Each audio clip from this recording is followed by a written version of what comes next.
Michael Brown's official autopsy shows his gunshot wounds included a shot in the hand at close range. Those details come from the official autopsy leaked to the St. Louis Post-Dispatch newspaper. A county official close to the investigation has authenticated the document. The hand wound could support Officer Darren Wilson's account that the 18-year-old tried to grab his gun as he and the unarmed teen scuffled at his patrol car. For over 2 weeks after the fatal shooting of Michael Brown in Ferguson, Missouri, the city and region was rocked by riots, arrests, claims of police brutality, and interlopers turning this into their personal stage for violence. Leaked grand jury reports hint of a second round in this level of civil and criminal discourse, and that means law enforcement and the public has now got to be ready. Welcome to MidPoint, host of the top-rated morning show in St. Louis radio from 5 to 9 a.m. on FM News Talk 97.1. Let's fire up the electric stove with Jamie Allman. Jamie, thanks so much for joining us. Hey, thank you very much for having me. I appreciate it. Jamie, is there a feeling now, not only in St. Louis, but in Ferguson, the region itself, that everybody now needs to prepare for what may be another round of riots and violence, knowing now what we know from the grand jury report?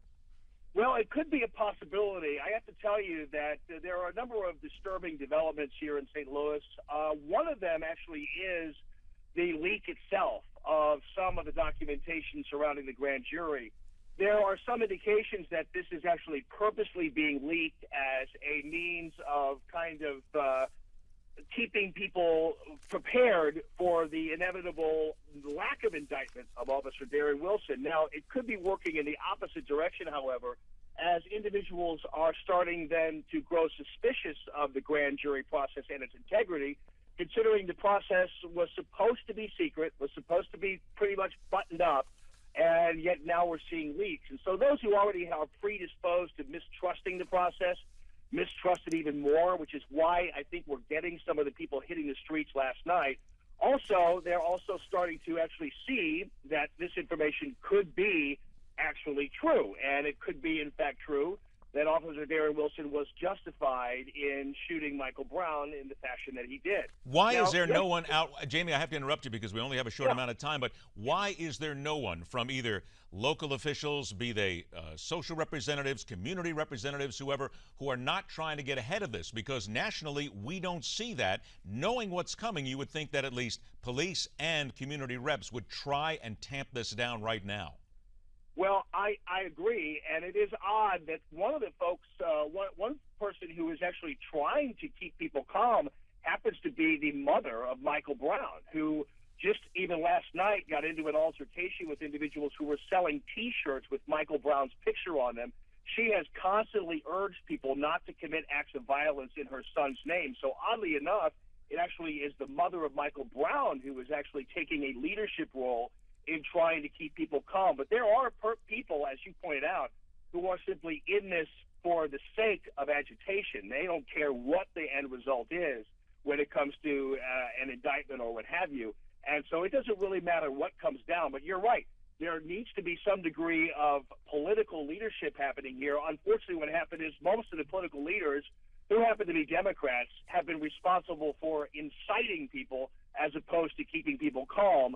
And that would include the governor and a local state senator who was recently arrested with a loaded gun and apparently intoxicated, according to police.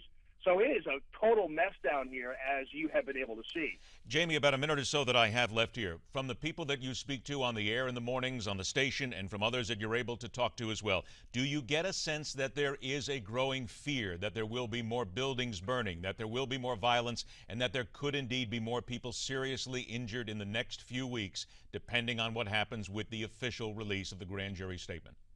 Well, two things are happening. The police, well, the state police and county police are already making plans for trouble. They expect there will be, regardless of what the grand jury says.